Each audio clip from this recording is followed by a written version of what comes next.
Good morning. Thank you, Juanita, for that very nice introduction. And it's a great pleasure to be here and to be able to talk with you about these issues. As Juanita mentioned, I'm the Dean of the Business School at the George Washington University. And being a dean has sort of a funny transition to it.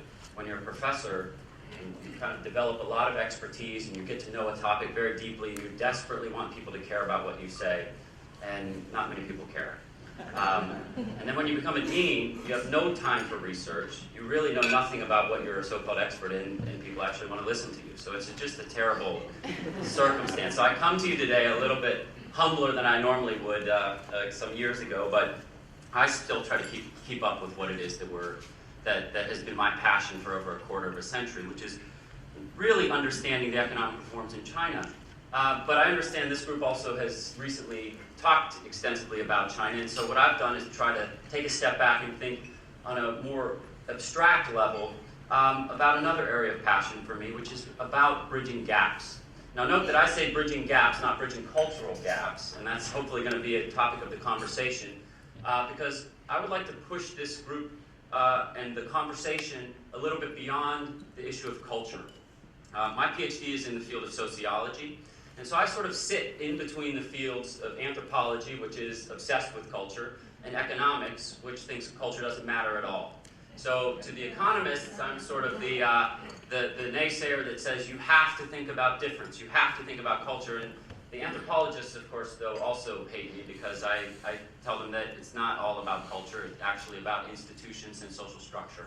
So what I'm going to talk about today is how we think about that difference in a very broad framework and bridging those gaps that are cultural gaps, but they are also institutional gaps. So let me just run through a couple of things to think about here to set the tone. This idea of globalization we often think is being traced to the 1980s and when the US, maybe even to the 1960s if you think about the companies that started outsourcing in that era. But global business goes back as far as the Silk Road and the Dutch East India trading companies. This idea of the flow of capital across cultures and the flow of capital across different systems is not new. We didn't invent it. We have inherited a centuries-long, even millennia-long tradition of the flow of capital across borders. People have been dealing with this question of difference for a very, very long time. Now, it is the case that the United States has really dealt with this in a very different and more extensive way over the course of the last half century. You have to really think about some of the innovative companies in this space. Nike, of course, is one of them that in many ways isn't just a shoe company. This is a company that actually changed the business model for thinking about outsourcing across the world. They were really the first big innovator in thinking about a completely new business model about if you use cheap labor but don't invest corporate capital on the ground, you will make a field day in ways that you will then be able to leverage that money for a different style of advertising. So there's a lot of innovation that goes in here. There's also a lot of bad things that happen with that process that we know about very well. GE, of course, is also one of the major innovators that occurred that really built a new kind of business model in the 1980s about the flow of capital across borders and acquisitions. And then, of course, we know all too well that over the course of the last 3 decades, we've seen the emergence of a giant economic superpower that has completely changed our understanding of what America's role in the global economy is and what the quote-unquote emerging markets or emerging economies are really about. Now, I would just like to note one thing here that comes up all the time when I give talks about China is that a lot of people think that things don't work because of the difficulties that are cultural gaps. As the story that Juanita mentioned, those stories are very real. Any of us who have been dealing with these kinds of deals and negotiations have heard them, have helped people through them. But I would also note that the ways in which our two countries are in conflict right now has very little to do with cultural difference, or much less to do than we typically think. It has a lot to do with economic fear. We are terrified of China right now because China is actually doing something that is turning classical economic theory on its head. And actually, it's very interesting to note that in this current era of deadlock in Washington around questions of markets versus government, China, like several other of the East Asian NICs, Singapore and Taiwan, to some extent South Korea, has adopted a much more aggressive state-market partnership. And this is a very important thing to understand, because this is what's going on in these nations, and it makes understanding these systems much more complex than just understanding cultural nuances. So I'm going to talk a little bit about that in a minute. Now, I'm not going to get too academic on you today, but I will talk about a couple of things just to kind of give you a sense of how people talk about these different topics. There's a big debate within the literature, the management literature, and also the sociological and economic literature about whether or not innovation has cultural origins. Everybody wants to know what it is that makes America so innovative. Why is it that we have companies like Apple and Google and other countries don't? Similarly, we saw a lot of innovation coming out of Japan in those in the 80s. And so people are concerned. People often wonder why it is that China is not able to develop indigenous innovation, which is actually, very much believe is not true, but it's sort of the wrap on how these things go down. And this kind of discussion, in my mind, gets very, very kind of culturally narrow, if you will. I think it's deterministic. It's not real. But because we don't understand the differences and the nuances of the difference, it's so easy to just code these things as cultural difference. What it's really about is industrial policy. Making decisions at the state level that create industrial development is really where economic development and transformation comes from. When we think about these kind of questions in the United States, we often forget that in the 50s, we had one of the best engines of industrial policy that actually drove forward innovation in this country. And so it's important to think about this. So the question is not, is it all about culture, or is it all about institutions? The question is really about how we structure an economy that really responds to the global economic system. Now, let's think for a second about the global context. This world is very, very complex today, and we are sending capital across borders just at lightning speed. Of course, the internet has created even more change in this context, and we see global corporations today that are less and less tied to place than they are tied to capital accumulation in the global economy. This is a very interesting and exciting dynamic if you want to study these things from an academic standpoint, but it is a terrifying dynamic if you want to be on top of the lightning speed of change that actually goes on in the global economy and capitalize from it. Now, understanding some of these issues, the points that Juanita was raising, the biggest name in this field is an individual named Gert Hofstede. He is one of the most widely cited business school professors in the world, and he basically talks about these ideas about how countries can be thought of in 5 different modes. There is how they relate to issues of power, how they relate to issues of individualism, how they relate to issues of masculinity, uncertainty avoidance, and long-term outlook. And he kind of basically arranges all of these things. They do some psychological surveys with people from different countries, and they basically frame countries in different ways. So it looks like China is much different on certain dynamics, very different in terms of collectivism versus individualism and relationship to power and risk avoidance. And they map all of these things out, and they do all of these diagrams and put countries in different quadrants and say, see, this is how it all works. To this I have to you to say, ridiculous. Hogwash. This is a ridiculous line of research. This is not how we need to understand cultural difference. Culture, what is culture? Culture is a very, very mushy thing. It's hard to understand. But to boil it down, it is what I like to think of as the collective set of values and beliefs that a given group of people have. Let's just take that as a starting point. Now, how does that help us in thinking about the issues that we need to deal with in doing business in other places? First, we need to have some deep understanding about shared understandings of what is good and bad, right? In doing the things that create cultural clashes, there's often just a different starting point. Now, we often think about these things as normative issues. In the United States, we know all too well that we hold on high the issues of individual civil liberties, and we think the rest of the world should hold these things at the same level of value. But that's not very productive in a business meeting. And it's also not productive in global diplomacy.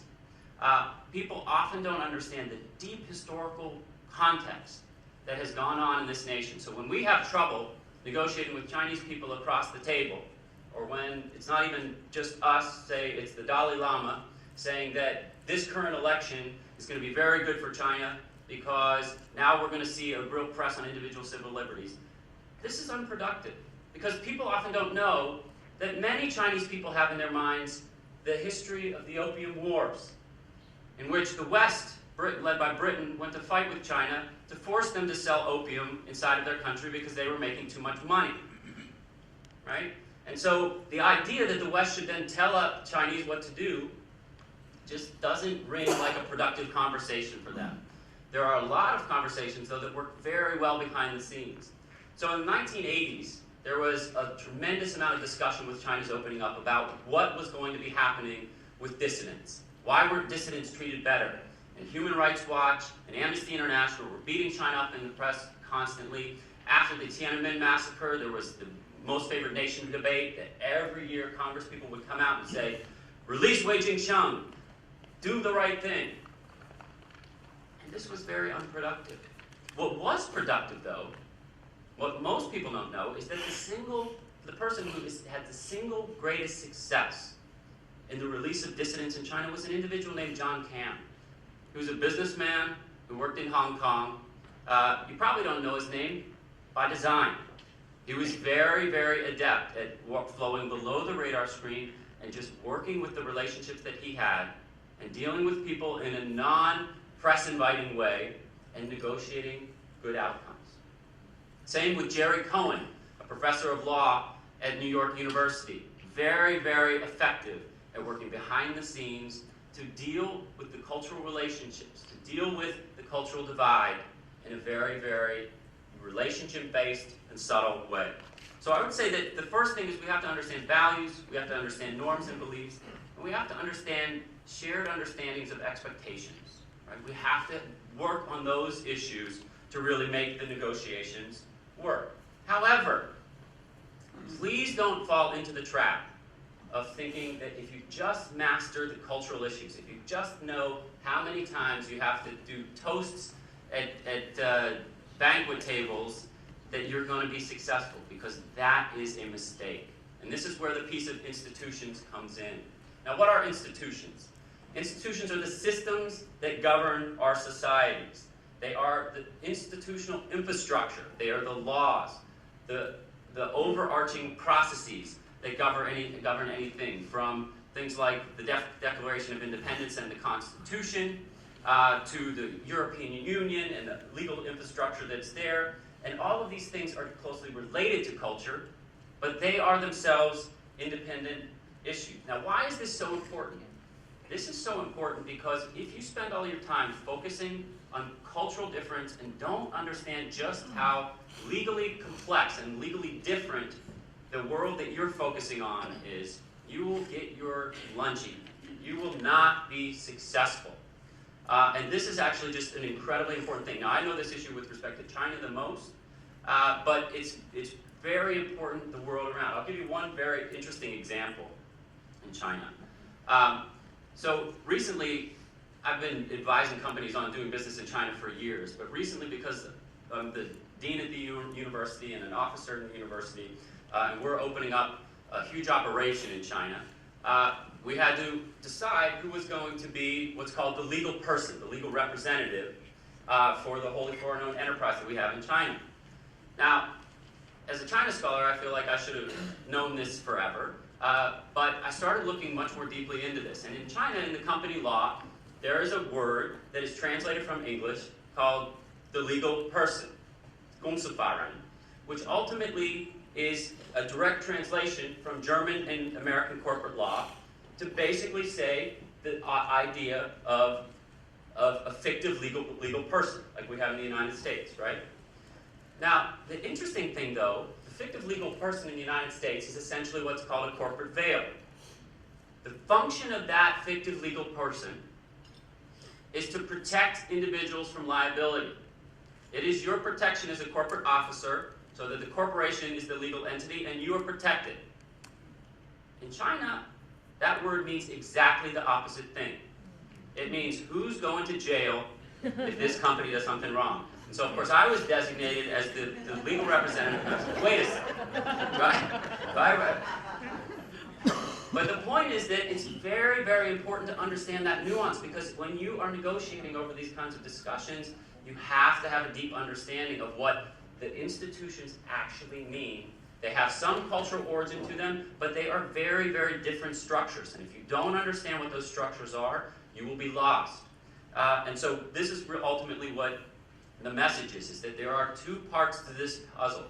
There is the cultural difference and the cultural divide, but there is also the institutional infrastructure, the systems and processes. And particularly when you're in these countries that are emerging markets, that are moving very quickly. And in the case of China, you are basically seeing a country that is building a complete legal infrastructure from scratch, starting in 1979. And so not only is it evolving very quickly, but it is something that is evolving in a very, very dramatic fashion, and it's having a dramatic impact on the society.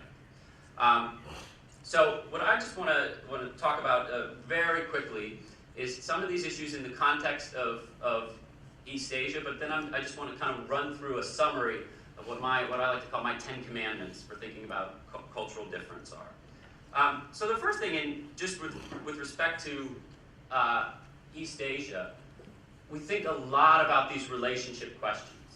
People typically everybody has stories like Juanita told, and the relationship issues are very, very important. But I would argue that actually relationships are important in business all over the world. So there's a little bit of a sense that Asia is somehow so different. You have to focus on the Guanxi question. You got to get Guanxi right. And the reality is that in business, you have to get relationships right. Relationships matter everywhere. If you think they matter in China and not here, take a look at how powerful the corporate lobby is here in getting things done in this country.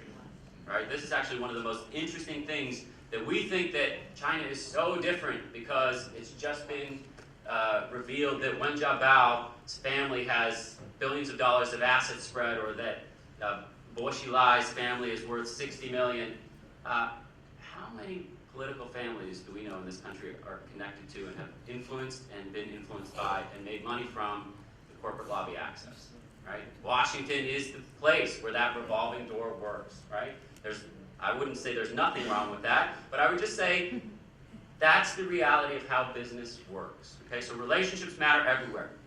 Now, they do have some kind of, in China, for example, which is the place I know best, there are some interesting peculiarities to them. There are different types of cultural cues that you have to get a handle on, and these are important things.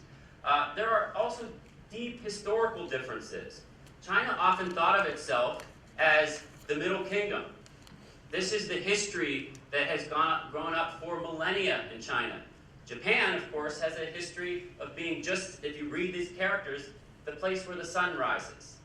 It's not even a place that's essential. It was always a tributary nation in that system, and that had very deep consequences. And then, as I mentioned, there are very deep consequences of things like the Opium Wars, or the Western encroachment and the desire to actually divide up China the way, and colonize China the way India was colonized.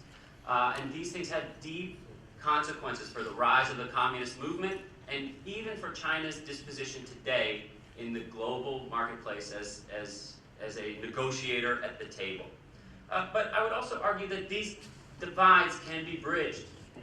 All we have to do is reach out and understand the difference, understand the nuances, and work hard at it. It is imperative that we work hard at it, because these guys are sitting on $3 trillion of foreign exchange reserves. We often mistakenly think that we are at the end of a cycle of globalization and we need to rebuild our economy. We're not at the end of a cycle of globalization. We are at the midpoint. What that means is we've benefited from shipping all of that cash out and getting cheap goods back, but now they have all our cash. We need that money to be back here reinvested, and just so we're clear on this, we are the worst at attracting back capital from Asia. It's just a very big risk to our economy, because we are putting roadblocks up You know, the most famous ones are companies like Huawei and ZTE, but it's everywhere. You will see roadblocks, and there's an argument to be made that the Chinese National Offshore Oil Corporation or Huawei and ZTE maybe even are security risks. But when you start seeing these things against Haier, I don't think washing machines are any kind of security risk. And so I think we need to think very deeply about this issue because bridging this cultural gap is essential for our economy. Now I'm just going to run through a quick summary here of some of these ideas and then turn the floor over to my colleagues. The first is that politics matter. Okay, so it's very important not just to understand guanxi and social relationships, but it's important to understand institutional infrastructure and political systems. But these are changing very dramatically, and in particular in the place of China, what matters about these is the ways in which the country is adapting and changing in terms of the rule of law infrastructure. As I mentioned, and I hope is clear from this discussion, culture and institutions is the way to think about this stuff. It's very important to know the social cues, but it is also crucial to actually be able to understand the structure of the system and its legal bases. As a result, I think it's really important to not forget that you invest your money in relationship managers who can help you bridge cultural gaps, but you also need good lawyers. You need people who are adept at navigating the system, or you're going to lose. I also talk a lot about, and this is primarily for China, but I think it's an issue that applies to a lot of countries. We often think about China, as Beijing. There is no China. China is even more decentralized structurally than the United States is. And the United States is sort of the ultimate experiment in federalism, right? And so if you think about this issue, it's absolutely crucial to understand, not just from a geopolitical space, but also from a doing business space, that if you think you're going to crack China by spending time in Beijing and Shanghai and having a Beijing and Shanghai strategy, you're not going to make it. First of all of the wealth creation is being generated in second-tier cities, but second of all, China is so decentralized in terms of how policy plays out that it ultimately creates a dynamic in which each provincial level and each municipal level has its own set of policies and its own set of interpretations of the national policies, and its own set of entrepreneurial leaders. And so it's very important to understand localism. I would argue that's exactly true for China, but it's probably true for just about any other large country where you're doing business. Entrepreneurial local governments is sort of an outgrowth of that, and I think it's often one of the most interesting things to capitalize on, that understanding cultural difference is also about understanding opportunities where you can make a difference. And getting partners who really want to do business with you is a very, very exciting opportunity there. To use a China example again, when the West was opening up, Chongqing was positioning itself to be the leader of the opening. It's the reason that Chongqing broke off from Sichuan province and became the largest provincial level city in China. But Chongqing was corrupt. It was a terrible place to do business. But Chengdu had a very entrepreneurial government that was willing to, it was not a corrupt place, and it was willing to do a lot of business, and it's the reason Intel, when it picked up stakes and left Shanghai, moved to Chengdu, even though Chengdu was not big enough to handle the capacity of what Intel needed, but they knew that working with that government would work. And so I think that's an essential thing. Thinking about local competition is another outgrowth of that. I would argue I've done a lot of work in the digital space, because one of the things that is interesting to me is that everybody's making the same mistake with respect to digital that we made with respect to cultural assumptions in the 1980s. We have a bunch of reports on digital, particularly with respect to China, that are on the Dean's Landing site, if you're interested in those things. But it's very interesting to understand that digital is not a cultural, it doesn't eliminate cultural difference. And here again, China is a great example. So many companies have made the mistake, Google among them, that that the internet is the ultimate leveler. If you just enter with all of the same types of platforms we have here, you'll be able to navigate. Not true. It's not actually how it works. It's very, very culturally different in different places. Innovation is an important thing, but think also about innovation broadly. It's not just about how you what things you can make, but how you make things, which is a big part of the global economy and a critical part of this type of infrastructure. Investing in human capital is an important thing, and then of course the most self-serving of all of these, because I'm a dean, is that I like to draw businesses towards us. So the more you position yourself with regard to that type of human capital development, the better off you'll be. So those are my comments. I hope they start a good conversation, but I'm looking forward to hearing what the rest of the panel has to say. And thank you again for having me here.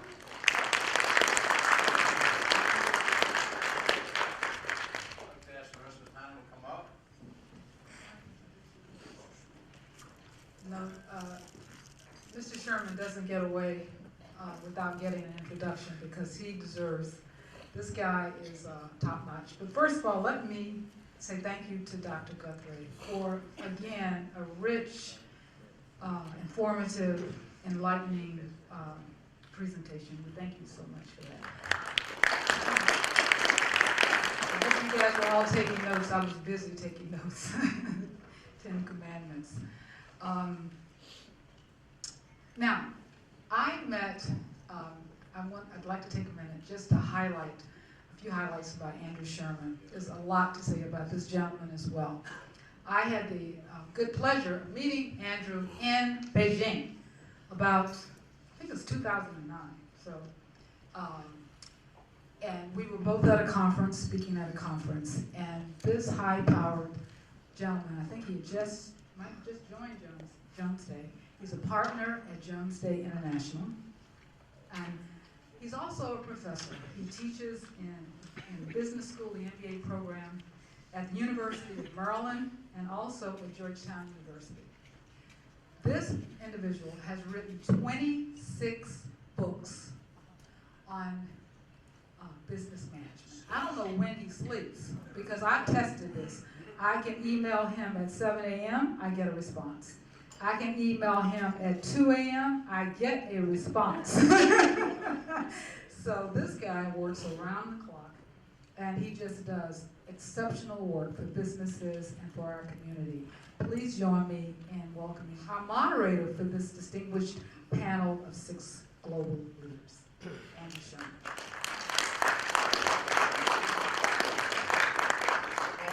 Cultural gap right here. I kept it a short hug because Juanita's husband is here. I think we should just go back to the slides that Dr. Guthrie had and pause on slide number 3, don't you think? I mean, wouldn't you all agree that point number 3 in the summary was the most important? No? Nobody's laughing? Okay. Get better with the jokes. That was your best right there. Let me walk you through some logistics. Thank you again, Juanita, for all of your work in pulling this together and for the very kind introduction. Unfortunately, it's all true in terms of not sleeping and having some sickness around writing books and teaching and all the other things that I try and do. We're going to have about an hour together before closing remarks.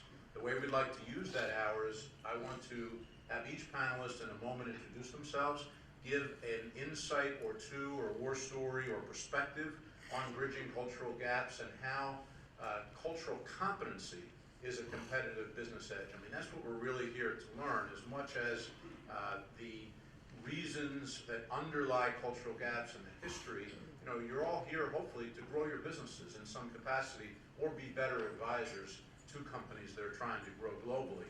And I think we're here in accord for knowing that understanding cultural differences and having strategies for bridging them and making them your competency around these issues a strength rather than a weakness to fuel business growth and cross-border capitalism and trade is an objective that I think everyone shares. I'll then ask 4 or 5 questions to the panel, and we want to leave at least 20 minutes or so to have questions from the audience. If you have a question while we are having our own discussion, please jot it down. We want to, for videotaping purposes, have you ask that question from a microphone that will be available so that we can capture it.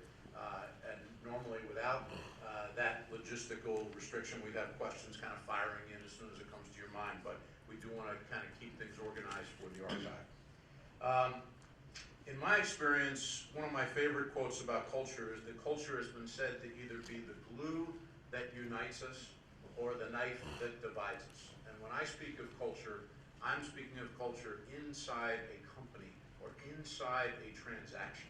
And all of us have probably worked at a company where the culture was the glue, and I've certainly been at my share of companies where culture was the knife. And what we're really talking about here is taking the microcosm of culture within an organization and then expanding it, as Dr. Guthrie so eloquently shared with us, into a global setting. A global setting made up of companies with multiple offices in multiple locations, doing business in sometimes dozens, if not hundreds of countries, through all different types of transactional and corporate structures. And then how do you square up culture? I mean, I've often said that if you can't, I grew up in West Philadelphia, if you can't get people from different parts of Philadelphia talking to each other, right? Then how are you going to expect a company to communicate effectively and grow effectively and share the kinds of values that Dr. Guthrie talked about when you're operating in 14 countries or 18 countries or 100 countries, as some companies are? And that's really our challenge.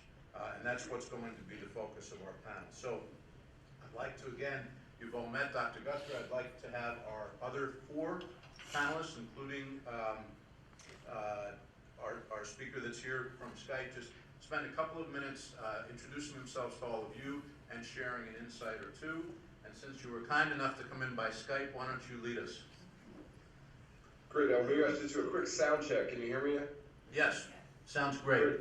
Fantastic. Well, I'm at a slight disadvantage. I have radio and you have TV. I can hear you but not see you. But thanks so much. It's a great pleasure to be here. Just by way of introduction, my name is Ted Dean. I've run a consulting business here in China for 10 plus years. I've been living here for 15, and I'm the chair of the American Chamber of Commerce here in Beijing.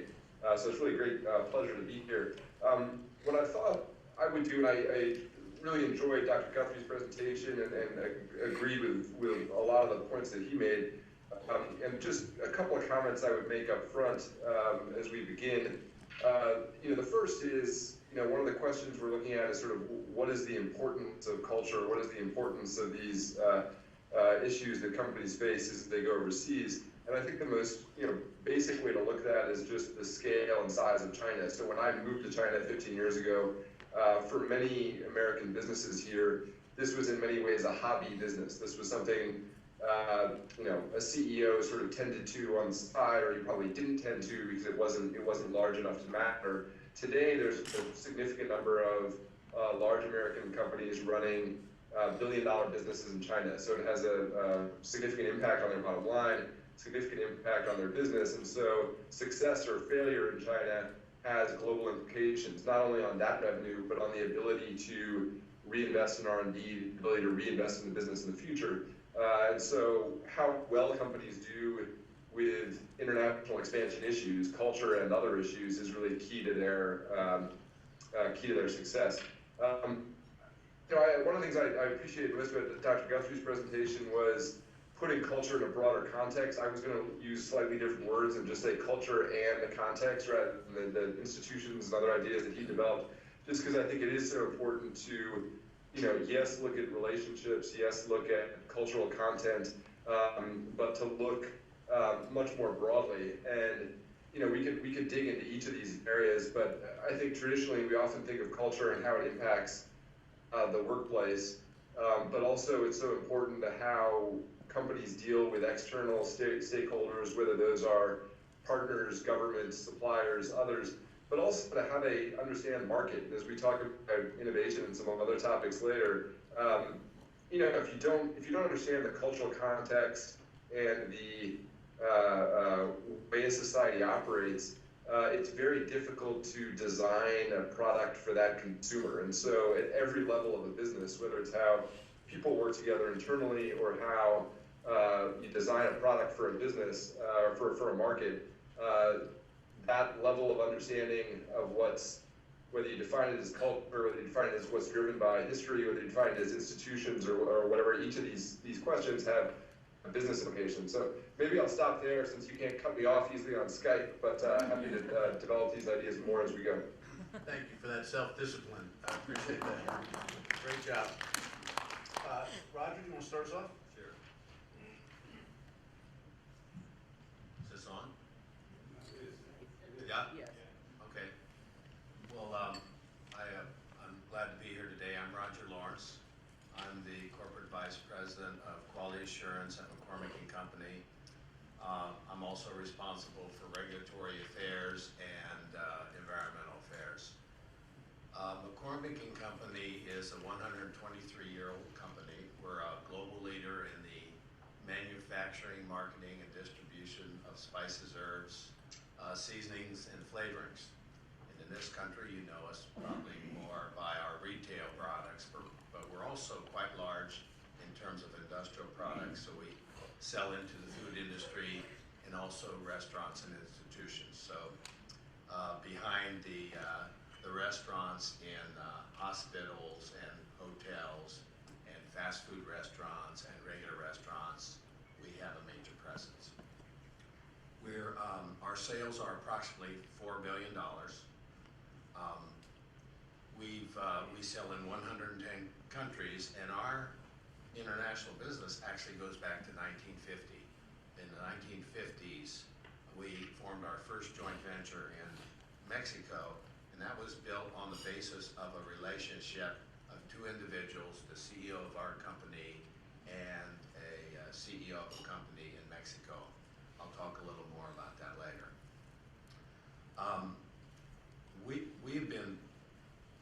Our core competency is sourcing raw materials from developing parts of the world. That's what we've been doing.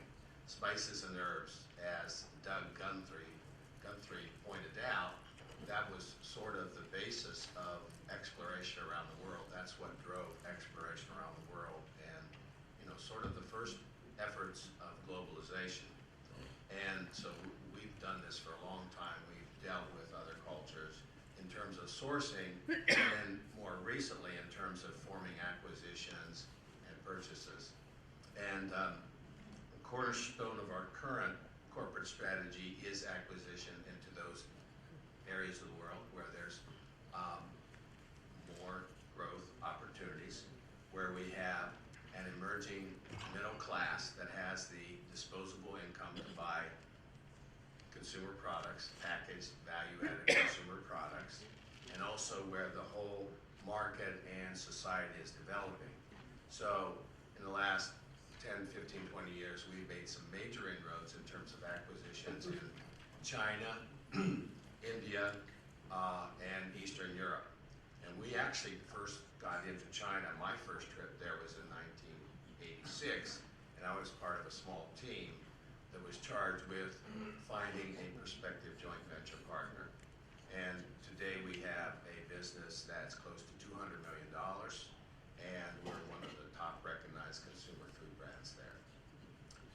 A little story I'll tell you was back when we built our first plant and we put in the first packaging line for spices. We had a small retail bottle, a glass bottle, pretty simple product, glass bottle, put a spice in it, put a cap on it, put a label on it. Sounds simple? Wasn't simple. Finding the proper glass, proper label, the proper cap, proper spice. We knew how to find the spice and process it, but those other components were a little more difficult. But what was interesting is I'm over there, and at the end of the packaging line, we had an inspector, and the inspector's job was to find any package coming down the line where the label was slightly askew. Obviously, if there was no label on it or no cap, they would take it off. But also, if the label was slightly askew or misplaced, they were to pull the package off the line. And I'm out there, and I see that this inspector she's allowing some packages to go through that aren't exactly the way they should be. And so I explained to her that this is why, this is important. The market that we're selling to in China, this is important. At that time, China is so different today, but then it was all about function versus form. Cosmetics just weren't understood to the extent that we needed them to be understood, or to the extent that they are today. So I basically said, you've got to pull these off. Who are selling these to, they're not acceptable. I walk out, I go through a door, there's a window there. I look through the window, she puts the bottles back on the line. In her mind, she was doing the right thing. So the story is, and where we ended up, is we had to have a lot of meetings and discussions and get people together and pull them together and try and give them a deeper understanding why what they see as a standard of quality is not what we're trying to achieve and the customers it's going to. And to basically get planted in their minds that what they see as a standard is irrelevant. But for success of that business and their success as an employee in the company, they really need to execute the standard we're looking for. And it was a lot of hard work, a lot of meetings, a lot of conversations in trying to bridge that gap to the extent we could to get to where we needed to be. Thank you.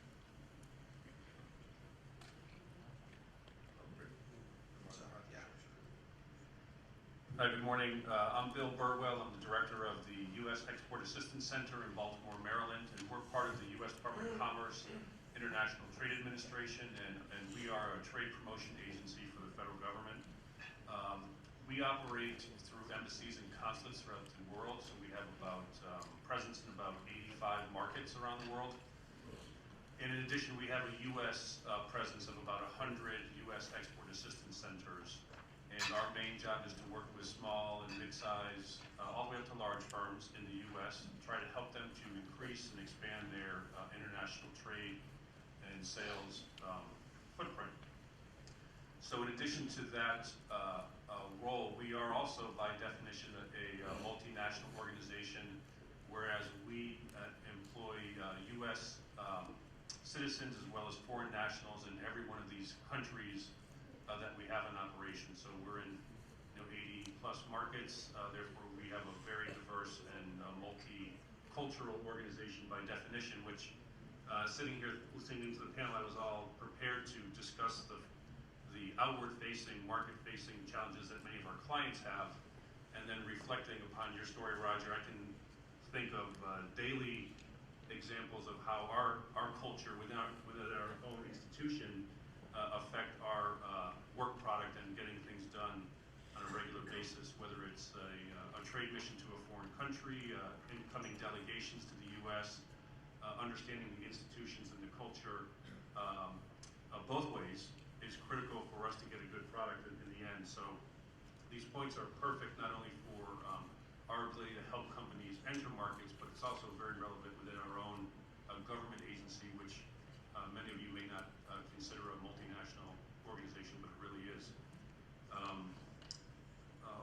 Another aspect that I'd like to just talk about, we work with very small companies, 1 to 2 people, who have a dream of becoming large, and we work with very large companies where they would like to work with the U.S. government to help solidify a situation or position in a foreign country where they need the work of that U.S. government in that foreign country to help with issues with foreign governments.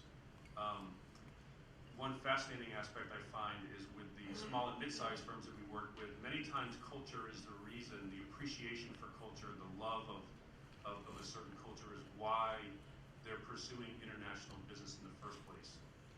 And so taking an individual from the love or the promise of liking a culture, being on a vacation somewhere, working with friends and relatives in their home country who they've left to come to the U.S., and trying to help them to transfer that love of culture into a practical approach for business is often very challenging, and where our organization, having feet on the ground and people living in all these countries, we're able to really transcend and help the small firms get the information they need to make the process useful.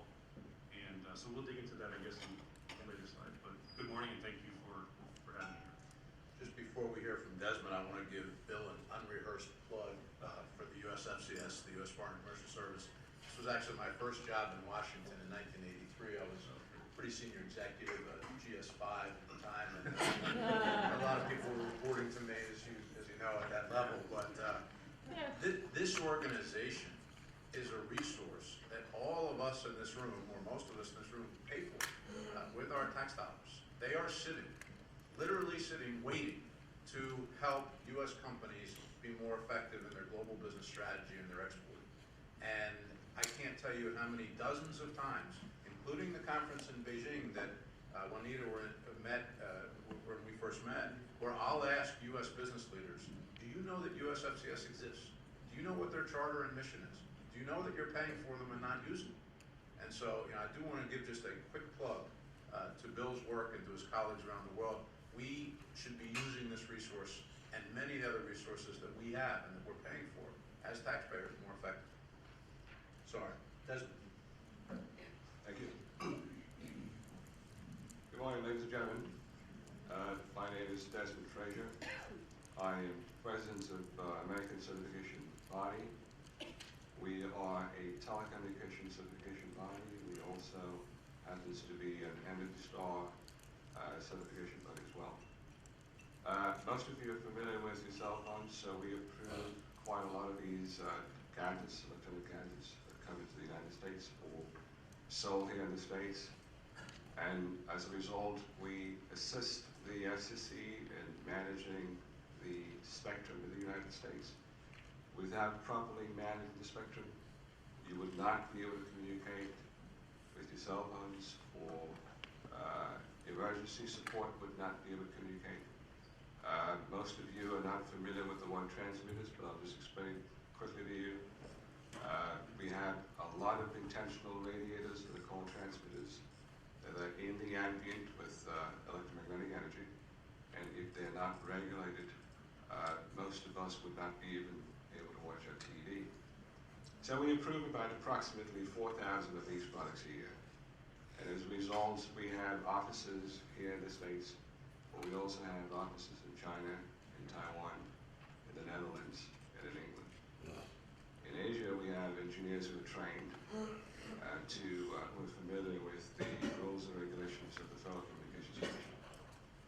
And we do this by periodically bringing them over to the U.S., training them, and also performing quite a lot of seminars in China in which we train manufacturers to understand rules, regulations affecting the technical management of these devices. It's a very important role we play. Without a grantor certification, you cannot sell a device or import a device, electronic device, into the United States. Custom requires that. So we facilitate, to a large extent, the movement of goods in the U.S. We also do the same for Canada, as well as the European Union. So we're designated by the National Institute of Standards and Technology, and we're recognized by various regulatory bodies all over the world to be able to do this. I am a German-trained engineer, and my role in the company is to position us globally as well as technically in the economic space. I would expand more on some of the issues that we face with China as a result of employees we have there, but also as a company, a philosophy. We believe in the golden rule. I'll explain to you what I mean by that. When we started about 25 years ago as a company, we decided that we wanted to create a company that would provide for its employees, but also a company that would be profitable. So we've taken a slightly different approach. We've looked at life in terms of not only profitability, but how do we enhance our folks as well? How do we make sure our employees benefit from the process? So from that perspective, when we went to China, it was a lot easier for us to put down those tenets down and say, okay, how do we apply here while at the same time we are cognizant of the cultural differences, of the issues at hand. We realized that we were not going to be successful in anything we did. So we decided that we were going to look for people who were versed in both cultures, here in the US and also in China. So we used those folks as the bridge in employing employees in China, and used them also to be able to explain and expand on our philosophy of a company that provides for its employees. Now, obviously, I mean, the goal of the company is to make money and to be profitable. We get that, we're able to do that. But I would assure you that as a result of the philosophy, we have very, very low attrition rate in China, especially in Taiwan. And also here in the US, we have employees who have been with us for 20, 25 years because of that philosophy. So I will expand on that later as we delve more into the questions. Thank you. Thank you very much. So just to reiterate again our format, we've got about 40, 45 minutes before the closing comments. We'll make sure we still have Ted. Ted still here?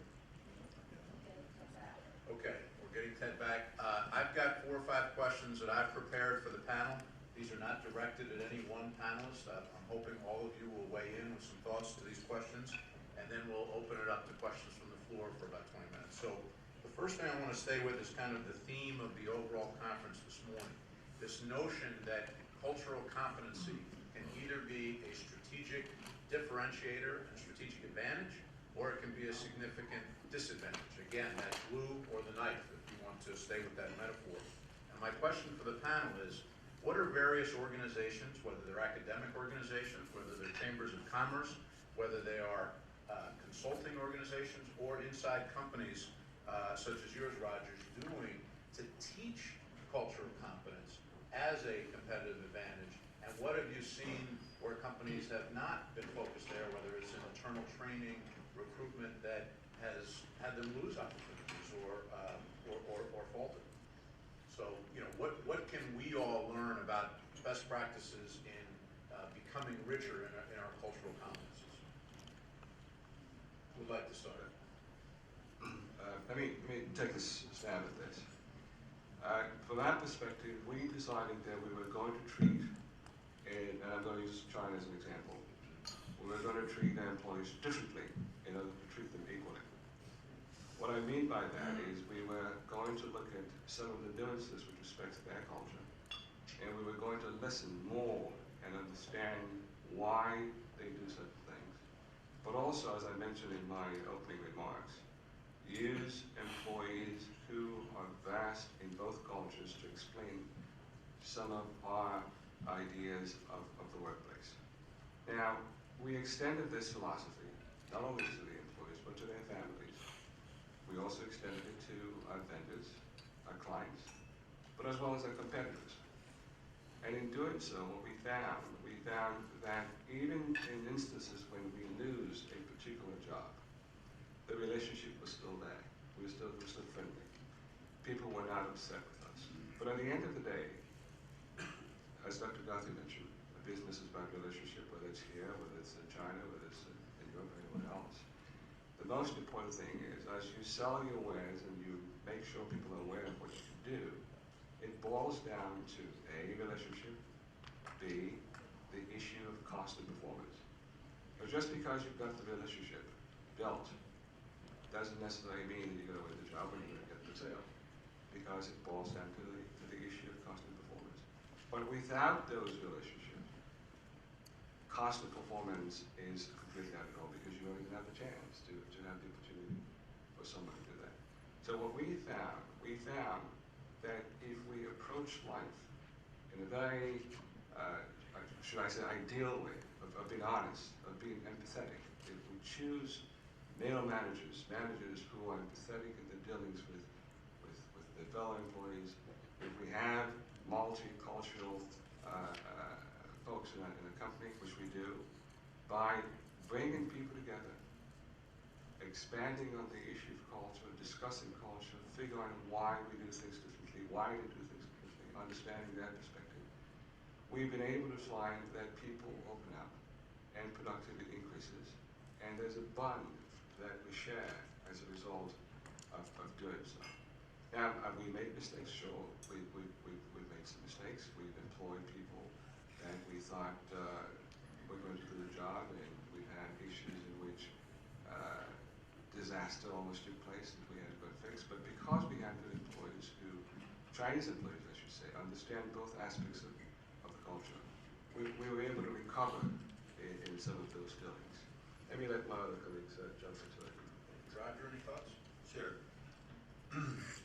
McCormick has a very unambiguous and well-defined culture with respect to quality, with respect to our products, with respect to our relationship with our suppliers and our customers, and most importantly, with respect to the employees. The culture is defined by respect for the individual, inclusiveness, collaboration, recognition, and drawing all people, all employees in the company into engagement in terms of improvement, in terms of running the business. And that respect is extremely consistent. And it really suits us very well. I mean, internally, for instance, in addition to how that reflects processes and how we go about our work, it really reflects our relationships, all of our relationships. So I'll give you one example. I go to an operating unit and there's a new plant manager or there's a new president. One of the first things that person would do and I would do would be to get to know each other on a personal basis. In McCormick, the personal relationships are very important in forming personal relationships because that facilitates a business relationship. So one of the first things I would do, you know, when you're traveling internationally and you're going to a lot of places, time is of the essence, but what we don't do is rush in and rush out without having a dinner with a new important individual and not necessarily talking business over dinner, getting to know each other, getting to form some kind of a personal relationship which will facilitate. That's the way we do business. And I think there's a general recognition in the company that this works everywhere. Doug said it. It really does work everywhere. And it's a respect, whether it's a respect for an individual or respect for the culture. And if we have people that aren't able to go to another country and respect a different culture and have some kind of appreciation to learn that culture and appreciate it for what it is, they probably shouldn't be traveling international, and they wouldn't be. So that suits us very well. And I don't know of any examples where that hasn't worked, but I know we've been very successful. And again, as Doug sort of pointed out, it doesn't matter where you are. That's successful here in this country, it's successful anywhere around the world. The other thing I might say is also when we go into a country, when we go in and we want to form some kind of a business relationship cross-border, our ability to culturally have a fit is very important, but it really starts with a business fit first. If the business fit isn't there, it's not going to work, okay? So obviously we have to purchase a company that makes sense, that we wouldn't purchase a spice or seasoning company that doesn't have a brand that's well recognized, that has a culture that's so opposite of ours, a culture where they don't understand the importance of safe product, high quality product, to the extent they can in that market. So it all starts with that. Without that, no matter how adroit we would be at bridging the culture, it's not going to work. Ted, any thoughts?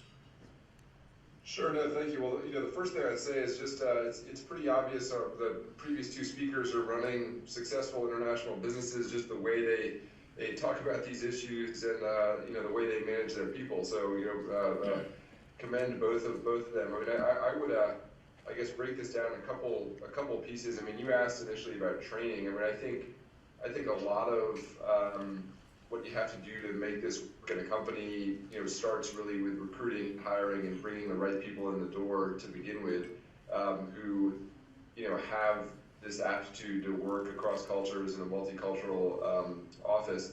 One of the things I think that's interesting that's happened in China over the years is there's a much wider spectrum of talent available, looking along this axis. And so if 15 years ago, you typically had an expat manager and a Chinese staff who'd never been overseas, you're much more likely today to have a fair number of foreigners who've been here for a long time, like I have, but on the from the Chinese side of the spectrum, you've got people who at a younger and younger age may have studied overseas, who have, if they didn't study overseas, they've been in a previous job where their company sent them overseas for training, or they've simply been working in an American business or a foreign company context and culture before. So there's a much wider spectrum of talent along that, and so the people who can bridge the divides are more distributed, and the divides that they're bridging are narrower. It's just in sort of the language of today's event. So I think that's a really key element, is sort of looking at who you're bringing in and their ability to if they're in a role where this matters, and their ability to do that. The other thing, I think the previous speakers both alluded to this, I think, one of the key elements of this is, motivating people by, in an international context, is motivating people by clearly showing a pathway up in a company. And so many companies, as they go overseas, fail on this measure. So their highest performing, highest achieving person gets to a certain point in that overseas office, and there's just nothing for them to do in that company, and they then go to a local competitor, or they go somewhere else where they can continue to move up. And I think, companies that are smart about how they manage that question, how do you continue to provide opportunities for somebody who's moved into management already, and would be, is exactly the person you want to keep in the company to grow the business? How do you continue to create opportunities for them, I think, is a key question also. Thank you. There's one key thing you said I just want to reinforce, this issue of recruitment, and how many of you are going to be talking about personnel and reward issues in a moment, but how many of you are really doing an effective job in recruiting the right people to be part of your global teams, understanding what's really important. It's not just that somebody looks a certain way or has a certain name or has a particular cultural background. It's real knowledge of doing business in the country. I was talking to a young associate yesterday from India. Her parents are in town from Bombay. We finally talked a little bit about some of her cultural background and heritage, and she was impressed to know that I had been to more cities in India that she had been, and she grew up there. We can't make judgments about people's actual on the ground operating experience and doing business just because of their last name or how they look, and that's critical. I want to turn a little bit to the role of academia in this, because as you heard from Dr. Guthrie, GW planning extensive operations in China. Many of the universities around this city and around the world are trying to embrace a more globally diverse curriculum, in terms of building these core competencies early on. I think it's fair to say that Gen X and Gen Y is a little bit more interested and connected than some of us were when we were in college in the 70s and 80s. And Dr. Guthrie, what are universities doing overall to ensure that students are graduating with a true cultural competency as part of their skill set? Well, I can tell you both what the ideal of what we should be doing, but you actually asked what we are doing, and I would say there's a big gap. And part of the reason there's a big gap, I now live in Washington, D.C., and then in an academic institution here. Previously, I was in New York City and in an academic institution there. And both of these institutions, I think, bred a behavior that I like to call the most parochial cosmopolitanism ever, which essentially means, everybody has an international curriculum, everybody has global curriculum, but the basic idea is, well, we're really the center of the global economy, so people should just come here, and we'll get guest speakers and lecturers and hire faculty, but don't worry that much about going out and seeing the world, because it's all happening here. And in business schools in particular, that has sort of been the attitude. So in the 1980s and 1990s, it was just a disaster, in my opinion, and I will just use myself as an example. When I was hired at the Stern School of Business, I was initially tenured in an arts and sciences department and then hired into the Stern School of Business. I was the first person who was an area studies person to ever be hired in the school.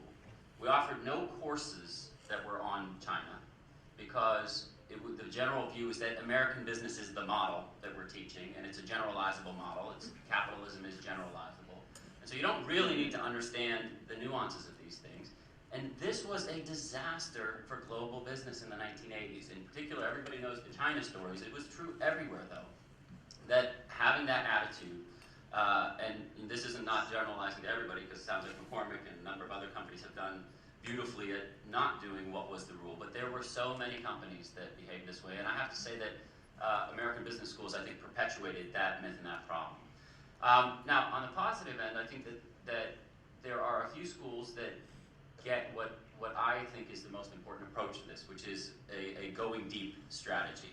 You have to pick some places around the world, set up infrastructure there. You can't do it based on a few exchange programs that are going to allow students to go off and just bar hop in a different city for a semester. You have to actually develop relationships, infrastructure, and I can tell you from my experience, having spent a quarter of a century doing some consulting and helping companies, I understood so much less than I understand today just because of the last 2 years of what we've had to set up infrastructurally in China. And so if that's happening for me, and that's happening for my university, it for sure is going to happen for the students that are a part of that process. And so I think that the ideal for me is you have to take students deep. You can't learn this stuff just by internationalizing your curriculum here. All of that is good, it's important, but it's not enough. You have to spend time, we have to force our students to spend time around the world. Looking around the room, not coming to any judgments about anyone's ages, I see a lot of people that probably are parents of high school, college kids, even if they've already left college. I mean, we have an obligation, if we want to stay competitive, to urge our kids to learn multiple languages, to learn multiple cultures, to absorb all that's going to keep them competitive. I mean, we'll all long be retired. It's going to be this next generation that has to learn these core competencies in the right way with some of our own parental urging. And I commend all of you who have made the long trip to be here, and we deserve to have a trip back now to follow that mutuality that Dr. Guthrie talked about. I want to turn to another business issue, an operational issue that ties back to culture, and it's something that Dr. Guthrie touched on, which is this issue of innovation and productivity. You know, how can companies, in your all experiences, adopt some best practices that cross cultural boundaries when they have multicultural operations, and get ready, Roger, because I'm coming your way first again, to create drivers of innovation and productivity and rewards for innovation when we do come from so many different backgrounds in a multi-country operational company, but even applies to domestic operations. I mean, you know, there's been a lot of studies that talk about diversity being a driver of innovation, you know, even on a domestic level, but I think it just becomes more complex when you have global business operations. How do we stay productive, stay innovative, reward and motivate people when we're operating in 50 countries? So our approach is that engaged teams are catalysts for innovation and productivity. And it all starts from strategic planning, where we have high-level strategic planning in terms of long-term objectives, strategic imperatives and objectives. And there's obviously financial objectives, but there's also other objectives in terms of performance in the marketplace. And then we have other business processes that are driven from that. And so just regardless of whether we're talking about India or the United States or a European country where we have a business, the management structure is such that we implement standard processes that we have. So we have, one of them is what we call CCI. That's continuous cost improvement.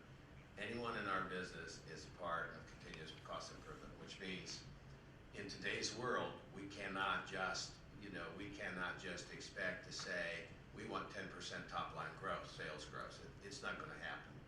And so, you know, you can only do so much for top line growth. And that's, you know, a lot of that's driven by product innovation and market innovation. But even at that, even if you're a leader, you can only do so much. And then there's going to be, you know, you'll get so much additional revenue for that. And for-profit companies basically have to build year after year. This is what stockholders require, increased sales and increased profitability. And if not, your shareholder value goes down, and your stock price goes down. So there's going to be, there's rising commodity costs. There's part of what I said earlier about, the very last thing we'll do is freeze salaries, cut benefits. We avoid that at all costs because, again, we have a 2-for-1 spirit. If we expect people to be engaged, as I said earlier, we have to do everything to maintain that respect for the individual. We're not going to do anything for the individual worker, no matter who they are, that we wouldn't do as managers of the company. So, and there's cost of living increases, there's salary increases, there's bonuses. Where I'm going with this is there's always going to be a gap, and we have to fill that gap through finding continuous cost improvement opportunities. Okay, and we have some big targets. We can have targets of tens of millions of dollars just in the U.S. alone every year of finding cost reductions. And so there's a big goal, and then that flows down to different departments and different groups, and there's not a single person in McCormick that's not on a team where you're responsible for finding cost improvement. Now, where this really, in my opinion, where it really manifests itself most significantly in innovation is it goes right down to the factory floor of the office. So we could have a group of people in the office that are doing relatively simple administrative jobs, billing, for instance. Well, they'll get together and they'll have teams and they'll examine ways that they can improve the business to drive down costs. And we give them the tools, we give them time to have a meeting at the beginning of the shift or the end of the shift. We do the same thing in plants. So what I said earlier about engagement, everybody's engaged in this. We'll have a team of people that run the line on the plant come together and they'll have a continuous cost improvement project. And one of those, a factory worker, will lead that team. So they all learn project management skills, they learn some degree of leadership skills, but mostly team building and facilitating teams. And of course, this engagement makes them stronger as a team. It makes them feel more a part of what the company is all about and of the success of the company. They have skin in the game, so to speak. So we have some other things, but that's probably the most important thing culturally that we do. Thank you. Bill, I want to get you in the mix here. When you're counseling companies that are interested in going abroad, what advice do you give them in terms of how rewards, incentives, productivity expectations, and innovation expectations may be different? Yeah, there are a few examples that might be some best practices from a few clients that we work with. But generally, the early message is to get immersed in some of these cultures and countries as soon as possible. And that works both ways in terms of inviting your customers and clients here to the U.S. so they understand your culture and you going there. So immersion is one key thing in building the relationships. And I can give you a few examples from some small clients that we've worked with lately that I thought were just great and had real dramatic business results. So a little company on the Eastern Shore of Maryland, I would have never thought that they were as experienced as they would appear from the outset, but they're a very private small company. They invite their clients into their sort of test kitchen, so to speak, so they can demonstrate their products and technologies, and they are very active at doing that. So they'll be hosting a tremendous number of delegations from their overseas clients here to the Eastern Shore. And they immerse them in the Eastern Shore culture, understand where the company executives grew up, where they came from. At the same time, they're learning more and more about their clients. And they said once they invest that time and money with a partner like that, their win rate is about 95% for the business. So they invest that money before they've won the business. They're trying to get them here, understand the company, understand each other. And so really great story. And I've heard since from other folks that they employ that same sort of model, different scenarios, different equipment. I was touring a metal fabrication, big steel plant out in Western Maryland, walking around the plant and you can barely see anything except on the wall in the far end they had the flag of every person who worked in that company, their national flag on the wall above the lockers. and they were celebrating at every moment. They celebrate their national, multinational culture of every employee, right down to the people welding on the shop floor. And it was really remarkable to see that sort of reinforcement on a very practical daily level. And they said that does wonders for the morale. I was co-leading a training in Delhi a few years ago, and we were talking about the reward and compensation system that just put in place, and my co-speaker was from Birmingham, and he must have made 5 references to, you know, and if you work really hard, you're going to get a bigger Christmas bonus. And at the break, I pulled him aside. I said, "You do realize that no one in this room celebrates Christmas?" Does he want to get in a Diwali reference, something, right? I mean, something that maybe the audience can actually relate to. Yeah, we experienced that quite a bit in our internal organization. As Cam, I see Cam Shaw in the back of the room, my colleague. You know, we get emails every week. You know, there's a national holiday somewhere, and it's not ours in the U.S. So, you know, everyone in our organization is on holiday every week. It's a sort of an insider joke, but we have to be quite respectful of that and realize the work process, the flow, and send the happy emails too about those holidays. I want to pose one more question to the panel, and I want to open it up to all of you as promised. And get ready, Ted, because I'm going to come to you first on this.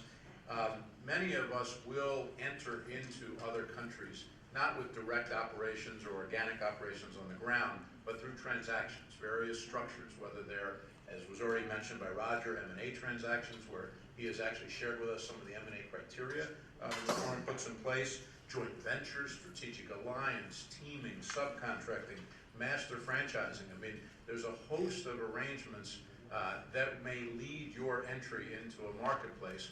And I'm curious to hear from the panel, how can cultural differences influence not only the negotiations and be thinking about the story that Juanita shared in the concept of technology licensing, but how can these cultural competencies help make these transactions more successful, not just in their negotiation and their structuring, but on a post-implementation basis. So, Ted, thoughts?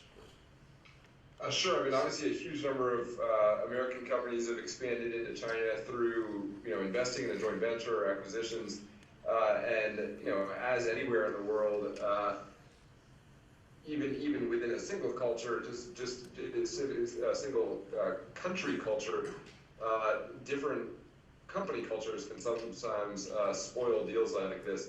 So I think it's absolutely a key issue. I would go back to something that Dr. Guthrie said, and when we look at this in international context, that it's one layer of the work that has to be done, but the legal layer, the due diligence before a transaction, the research of understanding the market, the opportunity, and what you were buying into are as important steps, and we see sort of failures at each of these. But in any marriage, in any joint venture, in any, I think bridging the divides is absolutely a key part. But I think ultimately what it comes back to is some of the, how do you ultimately get to a place, if you're looking at just the cultural issues, and like I said, I think a lot of other things are on the plate. But if you look at just the cultural issues, it's how do you get to the place that some of our other speakers who are in very high performing organizations obviously are in. How do you get people who came from different companies into your company culture and make it work?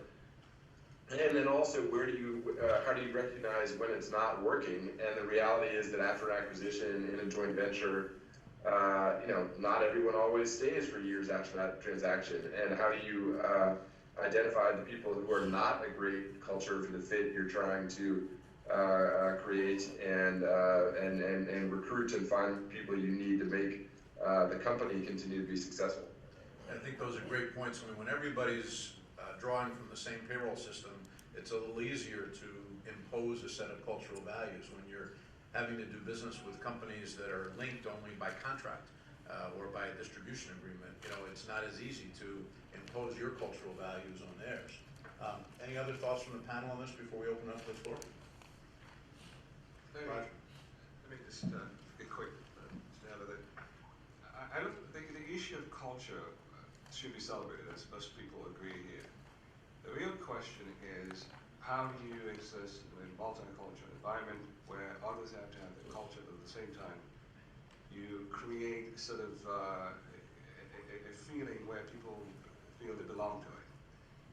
We believe in our company, what we've done and what has worked successfully for us is we've celebrated everyone's culture, but at the same time, we've treated everybody differently. So we've treated people who are from a particular region slightly differently because of their cultural sensitivities, while at the same time, we've spent a lot of time bridging the gap by bringing folks together on common issues. I mean, we are fortunate enough that we have training with the Federal Communications every 6 months. So this gives us an opportunity of rotating staff. So we would choose a European staff and American staff and Taiwanese staff and Chinese staff and pair them together. We don't bring all Chinese at the same time. We don't bring particular all Americans at the same time. We put them in the same hotel. And we give them exercises to do. We bring topics that are very sensitive to either side and have an open discussion about it. And what we found in the process of just sitting down and talking about these things, that we are all the same. We may have different nuances and different ways of saying things, but at the end of the day, the people that are very closely related, then sometimes we see from the outside. And that has helped us a lot. And in instances when we're trying to explain what we want to do and some of our staff do not get it, we find that Chinese employee or that Asian employee who has the insides of both cultures to explain what we mean. And by so doing, we get a buy-in. So the most important thing is getting employees to buy in, not dictating, not saying that thou shalt do it this way, but getting the buy-in. I think if you get a buy-in, you ultimately create a successful workforce. I just want to make one quick point because I know you want to get to the audience, but so we're clear on the terms and how we're talking about these things. One issue that's often discussed in bridging cultural gaps is national difference, cultural difference. We're talking about how different the people across the negotiation table are. But another issue that's been raised here several times, and I very much appreciate the conversation around it because it sounds like we have some leaders who really think deeply about this, is the intra-organizational culture. So those are both cultural issues, but they're two separate kinds of cultural issues. The second one is incredibly important in helping to deal with the first one. The big problem that a lot of companies have is that leaders have no idea what their culture actually is or how to actually structure it. Yeah. My favorite example of this was when I was doing some work for AIG in 2007. And I said, well, if I'm going to do one of these executive education things, I need to understand the culture. So I need to kind of talk to about 100 people in the organization and get deep inside it. And the CFO said, oh, no, you don't have to do that. Martin Sullivan just made a DVD and told us what the culture is. And so here it is, just watch the DVD. It was sent to everybody in the company so we know our culture. And I was just like, this is going to be a disaster. This is why we are where we are. But the important point is culture is not about writing down a couple of values and saying this is what it is. It's about how you actually live in your organization every day. It's about how you do things like ensure that everybody's culture is represented in a very physical way. It's about the incentive systems that you set up. It's about how you actually monitor things and do relationship building in the organization. It's about the everyday practices. Once you do those things right, your organization can be very effective at bridging cultural gaps because you build an inclusive system and the culture that you deal with actually becomes the organizational culture that's important, not the differences of national cultures. And so I think it's a very insightful dynamic that's being talked about here today. Yeah, I want to again drive Ted's point home about due diligence. These transactions, all of them, no matter which one you choose, have a courting phase. And that courting phase, that due diligence, that getting to know one another, can have cultural differences from either, as Dr. Guthrie just said, company to company or country to country. What I'd like to do is go ahead and open up the floor. Again, if you have questions, we have a microphone designated right there, right where it's being pointed. Please come up. We really want to get interactive. You all have been very patient listening to all of us, and we'd really like to hear from all of you now. And if you could just introduce yourself, perhaps prior to the question. My name is George Schwelling. I have a recruiting firm, Schwelling Recruiting Services, and I deal with a lot of companies that need to raise capital. And I had an occasion to help a casino find someone in China who signed a letter of commitment for about $450 million to build a casino, water park, hotel project in Tunica, Mississippi. And after they signed the letter of commitment, the whole thing fell apart because they had some difficulty in getting the money out of China. And I wanted to find out if China has restrictions on allowing large amounts of money out of China to make investments in this country. And I'd probably address this to Ted Dean. Sure, I'll give you a quick answer. Yes, and I was just at an event today where we were talking about this. It's one of the challenges that Chinese companies have as they go overseas. Is you have to do a commercial negotiation, but there will be government approvals that a Chinese company needs to actually complete a transaction. And so the story you told is not, frankly, not uncommon. Some of them are around state administration of foreign exchange and moving the currency offshore, but for certain types of companies or state-owned companies, there might be other approvals that they need to move forward with the transaction. Yeah, so one of the things that's interesting about this, as Ted said, yes, there are restrictions. The most interesting part of this problem, though, is that there is a tremendous amount of money in China, but a lot of those people who have the money don't actually know what the restrictions are, and themselves need to be educated, not necessarily by us, but internally within the system. So you see a lot of these deals where people will want to get money out. There are a tremendous number of millionaires that would be much more comfortable if their money was invested here. We've introduced some of them to the district, and there are programs like the EB5 program that allow for very kind of quick ways to get money out, but when you're talking about $450 million, you have to have a very different type of commercial transaction that makes that work. If you are a company of a certain scale, so for example, the Wanda Group comes and buys AMC Theaters, and now they're talking about investing in the Southwest waterfront here, those kinds of deals can be done a lot easier because Wanda is an international investing group. Like, they are a major company within China. They have the people that are at the approvals levels. They know how to do these things. But if you are a private individual who has made money in the real estate market or in a company that was a collective and they made a lot of money during the heady days of the 80s and 90s, they typically don't know how to get their money out. And so that's where the gentlemen, particularly in the Chamber of Commerce and other places, these kind of services and people who are knowledgeable about these can be very helpful, and it's part of the education process. I would like to comment also from the commercial service.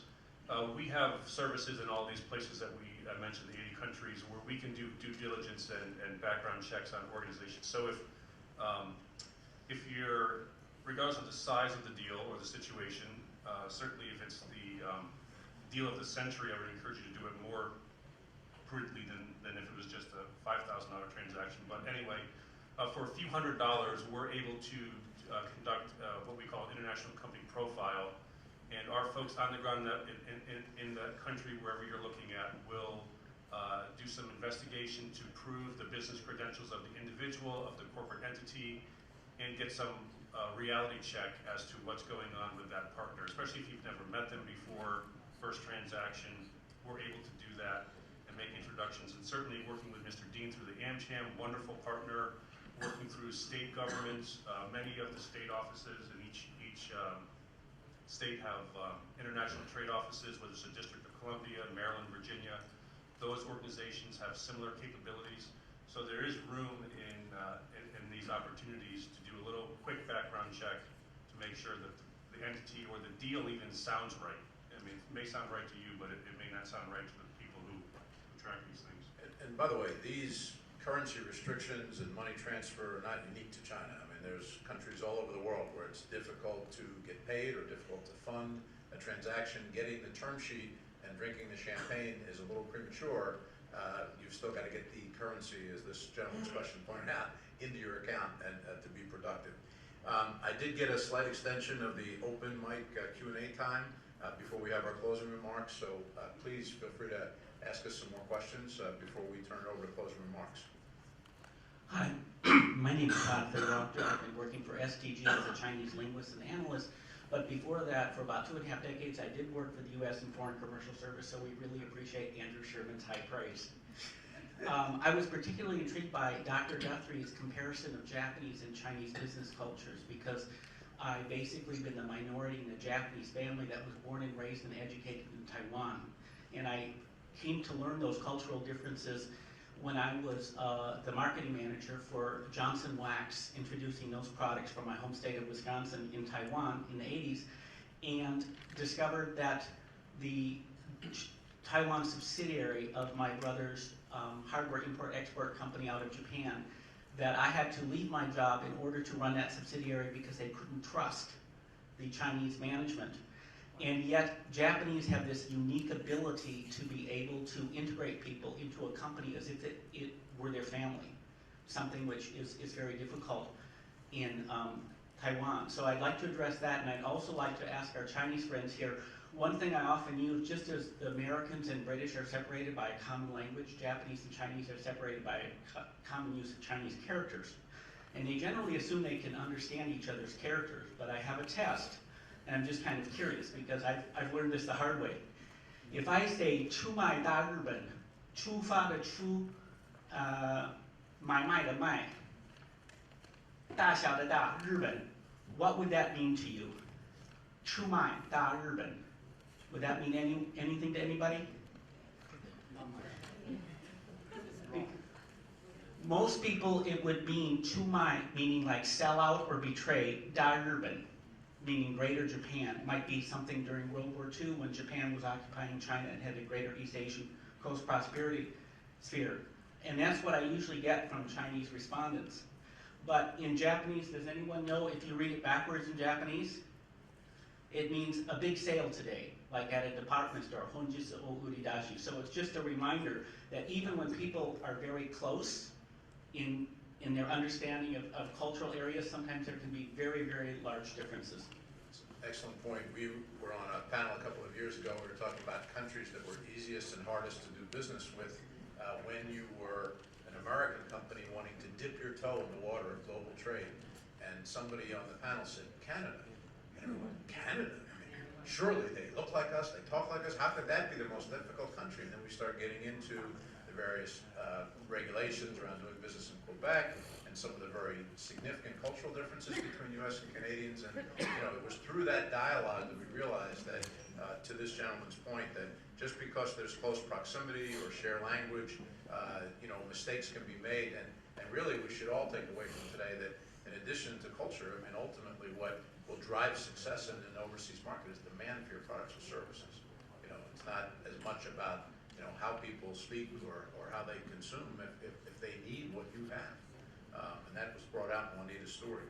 I think we've got time for one more question from the floor, and then we've got some closing remarks. Hi, my name is Kenny from RMR Associates. We're a marketing, PR, and awareness company in the DC area. We do domestic and international. We actually do for Tiger Management and the great Juanita, so great job, Juanita.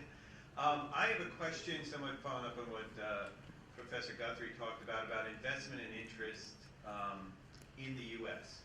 So we do work with international firms coming into the U.S. We just had a Swedish client who came in and made a record time to get sales in the federal government, which is a whole cultural change in and of itself. But what I'm looking at is what can a domestic, say, mid-sized company do to attract or engage, for instance, Chinese companies who are trying to penetrate the market? What's the best way for us to engage with them? Because we've had a lot of success with other countries or areas, but we really haven't, as I was sitting here today, really had much success engaging Chinese companies who are looking to penetrate the market. So what would we need to do? So the first thing is that there is a growing awareness of this issue and the growing infrastructure around it that can be very helpful. China sits on $3 trillion of foreign exchange reserves. We do a terrible job of attracting that money back. Mostly the barriers hit hardest with the largest companies. So the high-profile companies that want to invest here, the Huaweis, the ZTEs, the Haiers, the CNOC, CFIUS steps in and you have a problem. And to be, just as a side note, in my opinion, it's a very, very unfair, untransparent system. CFIUS will always say, well, we just can't let you know what we know.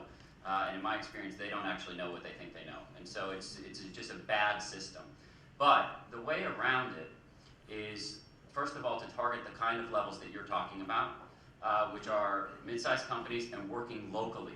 Now, here you run into the problem that the other gentleman brought up, is there needs to be an education process of how to do it, but there are both institutions and mechanisms to allow that to happen. I mentioned one of them, that is utilized more and more today, but the EB5 program is a very good program for actually pooling capital. For $500,000, a Chinese citizen can get a green card as long as that investment creates 10 jobs. The O Street market over here, when we took the mayor to China in June, we came back with $40 million of equity investment for the O Street market development because a lot of people were willing to pool capital and invest in that, and that actually calculated out to the job creation that was happening there. So there are mechanisms like that. But if you're talking about individual companies as well, there's an individual here named John McKeel, who's one of the GWSB students who helped the DC government set up the Shanghai office that is actually a subsidiary, I guess, or is being incubated in the Maryland office. The Maryland office is one of the best in China for actually working with companies to think about getting capital back here. They're quite experienced with it. They also have helped set up the Pennsylvania office, which has brought about $800 million in capital back over the last 10 years. So there are a number of those offices that are growing. Our own business school is actually developing an office like that in Suzhou as well to actually help bring some of that capital back. So what I would say is find some of those institutions on the ground, figure out which ones have the good connections. We're happy to talk to you about which ones we think are the best. And then link those people up with the companies that you want to be working with, and then we can start the education process to do it. But the mechanisms are out there. Great, thank you very much. Since I saw a few of you turning your heads, CFIUS is an unfortunate acronym for a statute that affects international trade and not a communicated disease. So, although there are some companies that think it is. I'd like to thank... Can I jump? Andrew? Oh, Ted? Yeah, can I just jump in on the investment point very, very quickly? Because actually at AmCham, it's an issue we worked on as well. I'd agree with Dr. Guthrie that US has done a terrible job of marketing investment opportunities. One of the reasons, though, is we traditionally just attracted a lot of FDI without doing that. The U.S. is usually one or two with China and attracting foreign direct investment. I think there is much more of a recognition today that we're leaving opportunities on the table. The Commerce Department actually has a program that they house called Select USA, which you may want to reach out to, which is working on this. And then in particular in China, we've been working very closely with the embassy here and the other consulates, and we'll actually have an event a week from today, actually, in Beijing, where about 15 states